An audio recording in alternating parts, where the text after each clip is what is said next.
So how did I go from exclusively playing video games like Crash, Kingdom Hearts, God of War, Final Fantasy, and all that good stuff, to other things like board games? Well, I'm still playing video games till this day, and I always will till the day I die. But about over a year ago, before the pandemic, I had wanted to play Clue. The reason for that was because I had played a lot of different games like Sorry and I don't know, just like Candyland, a whole bunch of kiddie games that didn't really interest me. And now that my kids were getting bigger, well, I thought it would be a good idea to get them to play complex games, a little more complex than Chutes and Ladders and stuff like that. So I went to Target looking for Clue. Thing is that our Target, at least the ones that we would visit, never had Clue. But what I would see was this little game called Funkoverse. Now, I saw it and it looked cool. I mean, look at it. It looks really neat. You see it and I remember thinking, hey, that's a cool game. The kids like Batman. I like Batman. We're into the DC universe, so let's go ahead and try this out. Then I saw the price tag, and that price tag was $40. And I remember thinking, no way am I going to pay $40 for a board game. So with my hopes dashed, we went home empty-handed. But I kept thinking about wanting to play Clue, because I wanted to get the kids away from Fortnite and all that stuff at the time. They're older now, even more so than before, so that's another story. But a few months later, a little thing called the pandemic hit us. And when that happened, after several weeks of being here at home with the wife and kids, I was like, we really need to do something different. And I went back to thinking about Clue. So once again, I went to Target, but there was another dilemma. Now they had closed off Target. Like, they only let you shop for things that they considered essential. Even clothes were closed off, which I was like, what, do they think that people just all of a sudden stopped growing or something? But at least where I lived, that's what was happening. So I couldn't get to Clue. So once again, with my hopes dashed, I walked home empty-handed, at least without Clue. And several weeks, maybe like about a month or so later, they opened that up again. And finally, I was able to go into the board game section. And lo and behold, I could not find Clue. You couldn't even find Monopoly now that I think about it. There were a lot of board games that you just couldn't find. I guess everybody had the same idea that I had. We're like, well, we're stuck at home. We might as well get board games.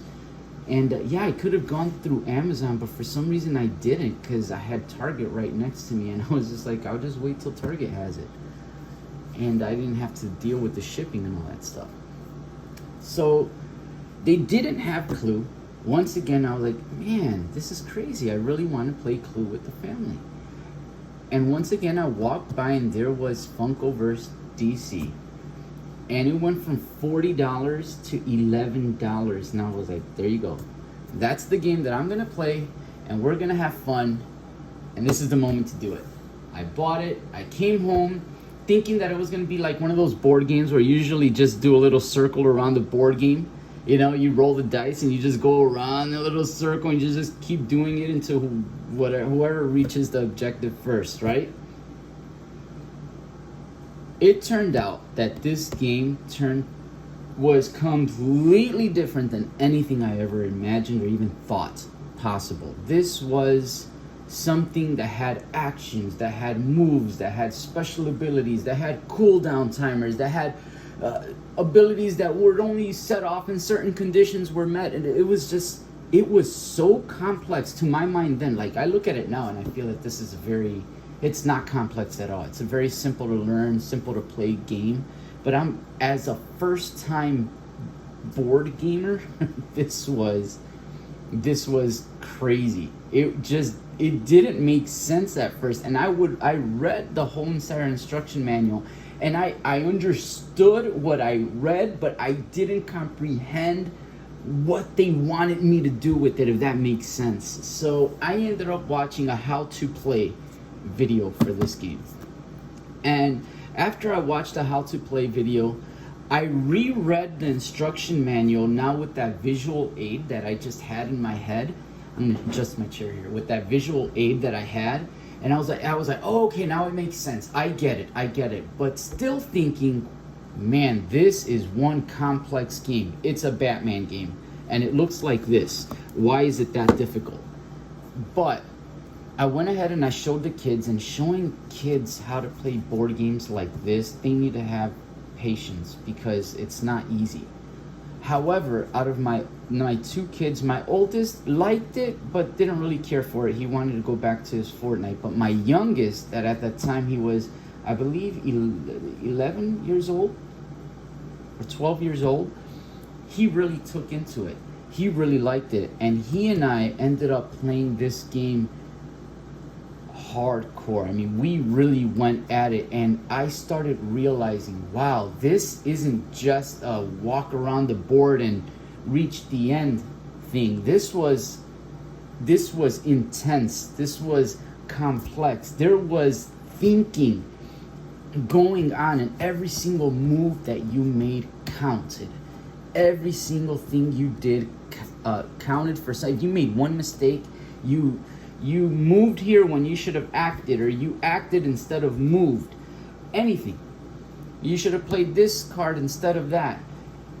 It could just completely destroy your whole game, and the person could come out victorious. And it just was something that was like, it was a rush for me. It was an absolute rush. And I thought to myself, hey, if they have games like this, what other type of, that can feel as intense as this, what other type of board games can I find that I could enjoy? But before that, just like, this Funkoverse has quite a lot of different universes that you could play in. I'm gonna move this out of the way. So we ended up going all in. My son and I, like, we went from Jaws to Harry Potter. We even played some, I said Jurassic Park, Jaws, Back to the Future. Kool-Aid Man was in there. Kool-Aid Man was in there. Think about that for a second. I mean, it was just, the list went Rick and Morty. I mean, it was, and what I like about it is that, let's go back to this one, for example. Every character would act the way you would think that they would act, because they'll take character traits that you'll see in the movies or in the comic books if you're looking at the DC version, and they'll all have their abilities that when you're playing it, you're like, yeah, that's something that Harry would do, or that's something that Batman would do, or that's something that Robin would do. There's also a Robin one. It's not here, but you have to buy it separately. Or Dr. Grant would absolutely act like this, or a Velociraptor, or a T-Rex, because there's also a T-Rex.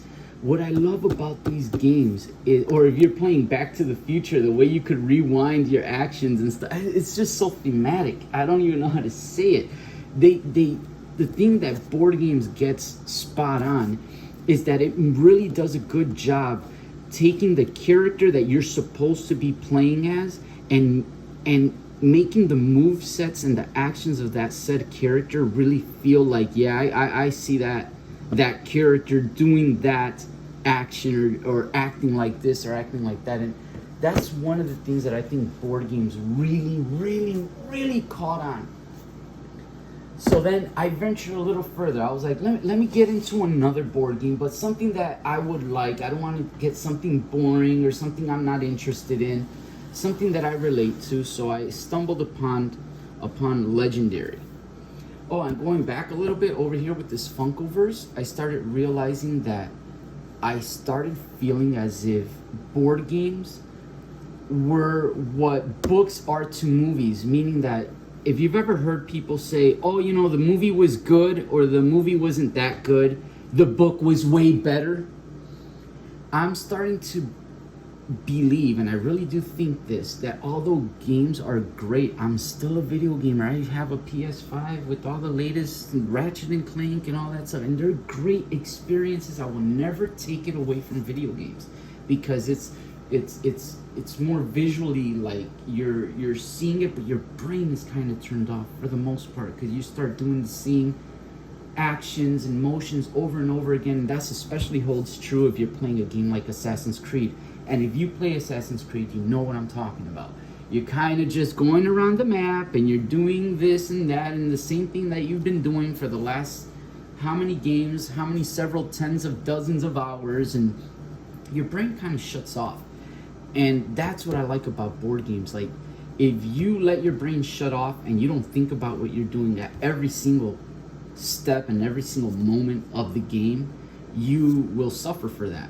So I take that analogy of, like, this is the equivalent of what movies are to books. I feel like in certain ways, yes, the movies have the visual flair and the acting and the sound effects and but the book is better if you have an imagination. You could think about the way it would look or how it would play out in your mind. If you have that type of mentality and that imagination, like, board games can sometimes, not all the times, but I'm saying at times, I think they could blow video games out of the water. But that doesn't mean that there's not masterpiece video games out there that can blow you out of the water too. I mean, either way, it goes both ways. I'm just saying that just like there's great movies, there's also great board games, there's great books, you know what I mean.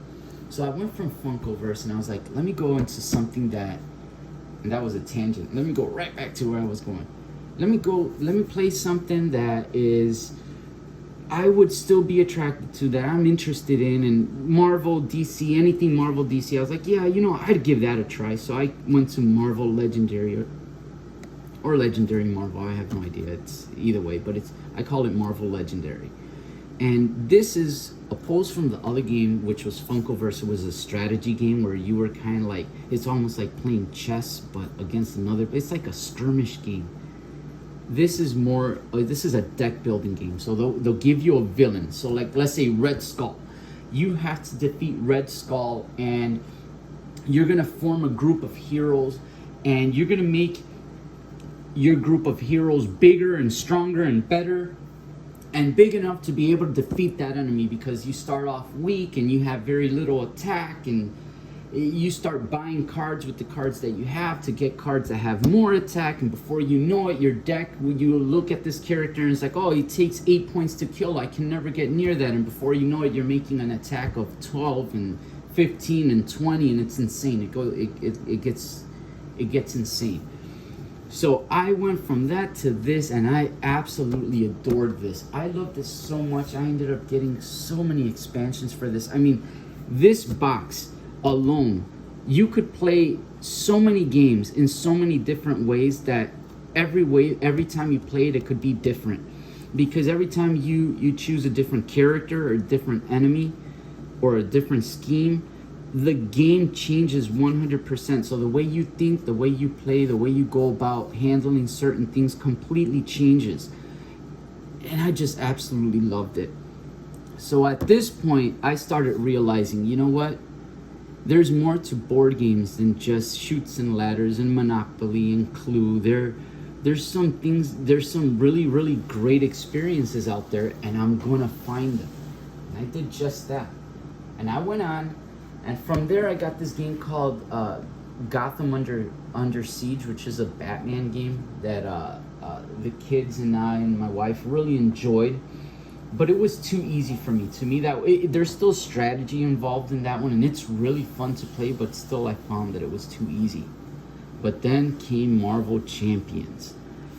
And I was like, well, this is another game that I like the brand, and I'd be interested in playing it. And the difference between this one and Marvel Legendary is that while in the other one you're playing as a group of heroes, in this one you're actually playing the hero. You are Peter Parker or Spider-Man or Tony Stark or Iron Man, or whatever the case may be. You are that character, and you have to flip between their alter ego and their hero form back and forth till you defeat whoever it is, whether it's Rhino or Claw or Green Goblin or the Wrecking Crew, whoever it is, Red Skull.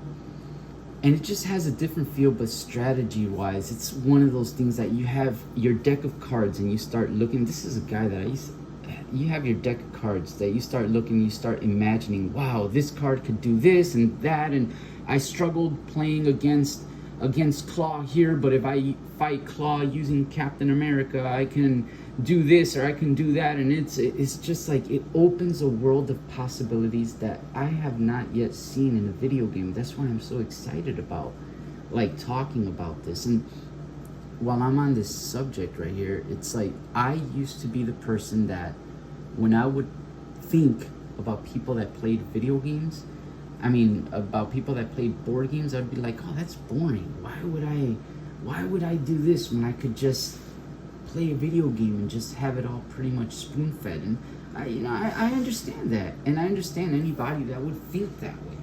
I'm just saying that as a person that gave this a fair chance, a fair shot, I saw something in this that I never thought I would see, and it makes me think of all those times that I would think about people that played board games as boring. I was like, actually, no, they just actually found something that was really fun. We just didn't give it a chance.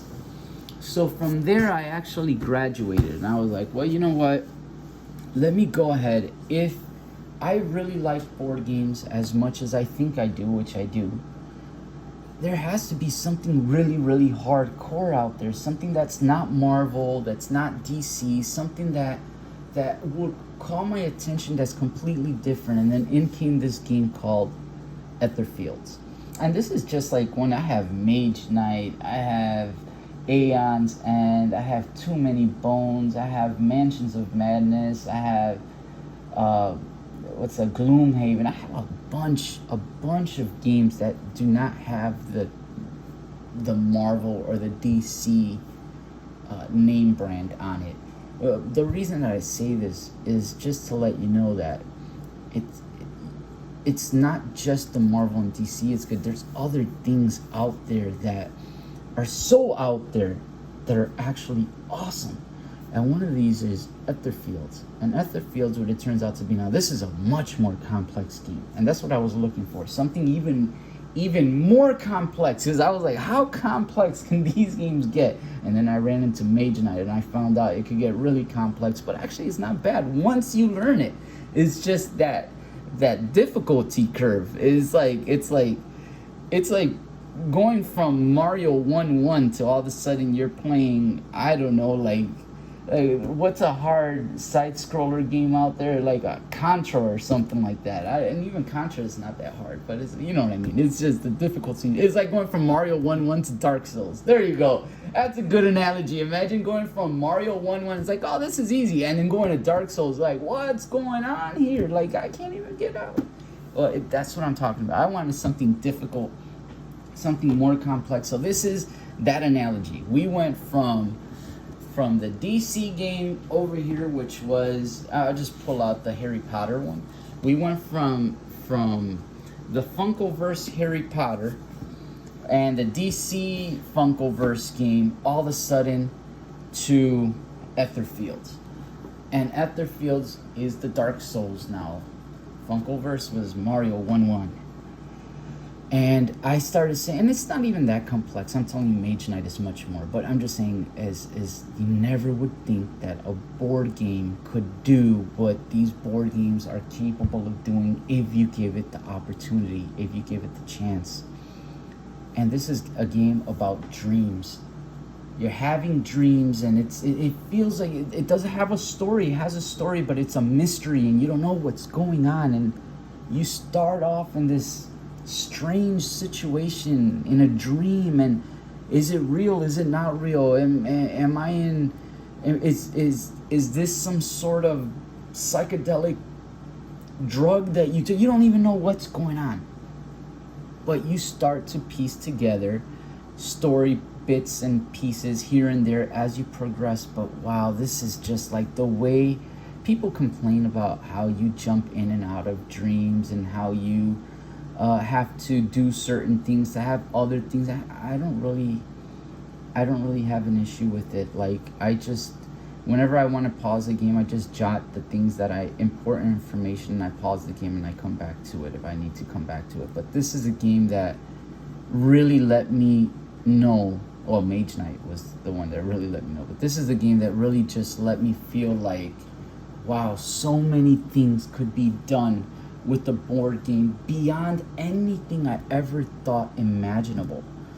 And now I'm just being very vague here, because to talk about how this game is played is just, it's like trying to explain Mage Knight in 2 minutes, and a few people out there will know what I'm talking about. But my point here is saying, this is my story. This is how I went from being a video gamer to a board gamer. I still play video games, but board games is something that I'm glad that I experienced. I'm glad that I've been able to give it a try and a fair shot and a chance, and it feels like I stepped into this world that always existed. I just never knew it was there. And here I am walking into this world fairly new and finding so many experiences, so many different ways to do what I thought that cardboard couldn't do. But it can. With the one little caveat, you would need to have like an open mind, a good imagination. I think like if you have a great imagination, you will absolutely love board games. If you have a decent imagination, if you could read a book and picture what you're reading, you're good. That's the way I would say it. If you could read a book and you could visualize what's going on, feel the characters, understand the characters while you're reading the book, you can jump into a board game. I can guarantee you, if you give it a chance, you will enjoy it. Now, I wouldn't recommend jumping into something like this unless maybe whoever you're jumping on with would take their time and teach you step by step how to play the game. Other than that, like, start slow, start with something simple. I would probably say something like I had mentioned earlier, Marvel Legendary. And if you don't like the theme, there's other themes with similar type games. So it doesn't have to be like Marvel or Star Wars or Funkoverse. Although if that is what would get you into video game and to board games, there is a board game for everyone's liking. So I feel like this video just went all over the place, just to let you know my little quick journey of how I ran into board games and how I just absolutely I adore board games.